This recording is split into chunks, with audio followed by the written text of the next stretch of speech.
Hey, what's up, guys? It's Drew here. Quick video blog. I wanted to talk today about this whole Kanye West hysteria coming from the left because Kanye West went and met up with Donald Trump, and I wanted to discuss that because I see a lot of people posting about it, and I see a lot of people talking about it. So Kanye West, without even the left really saying it, people are basically saying that he's mentally ill, he's got mental issues, and that he needs help.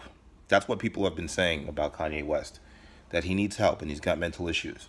Before this whole thing, they've been saying that. Now, this meeting with Donald Trump, Kanye West in his thoughts has always been very eccentric in the way that he thinks. He thinks in a very artsy manner. There's some people, like Kanye is somewhat of an art genius. So there's some people who are geniuses and, they don't always talk in a way that people can relate to. They don't always speak in a way that people can understand. They don't always express themselves in a way that people can understand. It's the same kind of, what people don't understand about Kanye, or Kanye West, or people like him, rather, is that it's the same kind of genius that brings forth musical talent and skills that other people can appreciate, but not understand how to create and how to make it. So people don't understand that. They don't see that. So do I think that Kanye West has mental issues? I think, to be honest with you, I think everybody has mental issues. I think that Kanye West is just more expressive about his. I think he's just more out there. I think he has no fear. I don't think he cares about what other people think, so he just lets everything kind of hang out there. Whereas other people hide their own anxieties, and they hide their own problems, and they hide their own mental issues and whatnot. So Kanye West has a lot more courage than other people do, and this has caused people to exude a lot of jealousy, a lot of hatred towards him, and mostly I see it among his peers. I see it among his peers. I see it among the people in the industry who wish they could have that same level of attention. I see it among the people, the celebrities who wish they could be trending that highly, or who wish they could have that much influence to be able to shift things just because they're supporting or standing behind somebody, So I just bring that up. But what really sickens me is the obvious undertones here that I always touch on in a lot of my videos. And it's the fact that, when a black person, a person with black skin, I'm not talking about if you're a black American, if you're an African American, if you're Jamaican, or if you're Haitian, I'm not talking about that. I'm talking about a person with black skin. When a person with black skin, like myself, chooses to support Trump or chooses to support any kind of Republican, the response from a lot of leftists is, what is wrong with you? You're a sellout. You don't think the way that we expect you to think. Get back in line, or this thing that they're doing with Kanye West is now they're saying that he's mentally ill, and they're saying it because of the political alignment. If he came out as a Democrat, the word mentally ill would not even come out of their mouths. So what they're trying to do is basically say that Kanye West, there's just something wrong with him, and that's why he is the way he is. So if he's not mentally ill, then he's a sellout. If he's not a sellout, then he's a coon. If he's not a coon, then he wants to be white. If he's not, it's like, people don't understand that there's not one way to be black. There's not one way to be who you are, to be what you are. There's not one way that, you should behave just because you have black skin. Just because my hair is black, does it mean I have to act a certain way? It's the same thing. Just because my eyes are dark brown, does it mean I have to act the same way as everybody with dark brown eyes? It's the same thing when you tell people that they have to act a certain way because their skin is a certain shade. It's just the dumbest thing I've ever heard. People have different experiences that build their characters into different ways, that create them in ways, that make them expect and want and desire different things. So for people to say that, oh, if you're black, you have to vote this way, or you have to think this way, is just completely and totally absurd. I've said it before in so many of my videos that we're more than just our physical appearance. It's like saying, it's the same thing as saying, like, everybody who has a six-pack has to act, everybody who's got biceps or something have to act a certain way. Everybody who's got a big nose or big lips has to act a certain way. It's the same thing. Everybody who's got a certain hairstyle or a beard has to act a certain way. It's the same logic. It's very shallow and it's very stupid. And you know what is annoying is that a lot of the people who talk like this, they think that they're so deep. They think that they're so woke. They think that they're so philosophically, gifted to speak these ways, or to perpetuate these things. But there's nothing gifted and there's nothing special about perpetuating the status quo. So how do all black people act? Okay, I'm gonna act that way. There's nothing special about that. It doesn't take any effort to do that. The reason why being a black conservative makes you stand out in some ways is because there's not a lot of black conservatives out there. The vast majority of black people are Democrats. So it begs the question, how do you arrive at the conclusion of being a conservative? Well, for me, the answer is very simple. I value small government. I value lower taxes. I value strong foreign policy that is pro-America, pro-U.S. I value a low unemployment rate. I value teaching a man how to fish instead of giving them fish. I value everything, pretty much everything that almost everything that Donald Trump has been trying to accomplish. I value that. You know what I mean?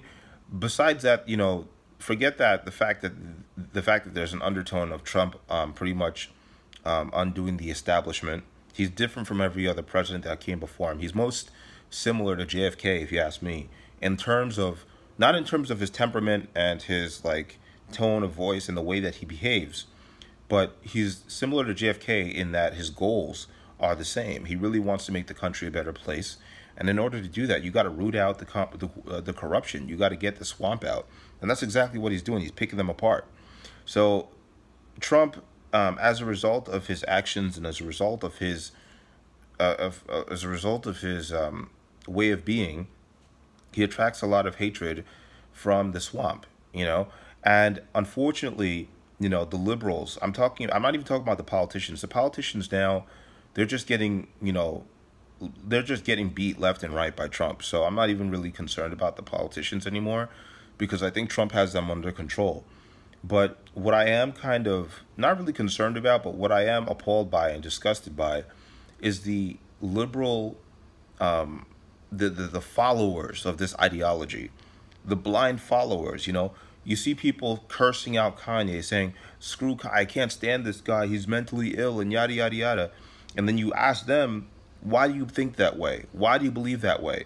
And then they start saying things like, "Oh, well, Donald Trump didn't allow a black person into an apartment one day," or "Donald Trump believed that the Central Park Five was guilty," or "Donald Trump is a racist and he's this and he's that." But to be honest with you, I have a pretty good filter for who is a racist and who isn't. Donald Trump is not a racist. I think he's just a typical arrogant, elitist, somewhat to some degree, elitist New York billionaire businessman. I think he's just a typical guy who just doesn't give a crap about what anybody has to say and just speaks without a filter. He doesn't walk on eggshells because he's in a room with black people. He doesn't walk on eggshells because he's in a room with Asian people, because he's in a room with Indian people. He's just Donald Trump. He's Donald Trump here. He's Donald Trump there. He's Donald Trump there. He's Donald Trump, period. He's Donald Trump everywhere he goes. That's how he functions, and I kind of respect that, and I've had so many people try to tell me, and to be honest, you honestly have to just take a look at the people who try to correct me.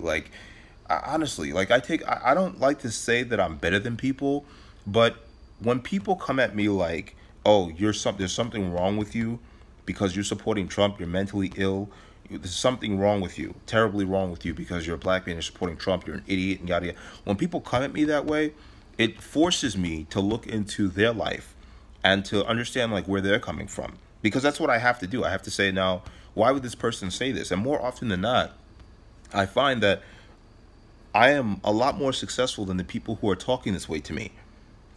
A lot more successful. At the age of 33, I have way more accomplished. I have way more done. I've done way more. I've charted my own course. I don't fit into any usual categories. I truly am the creator of my own destiny. Thanks be to God.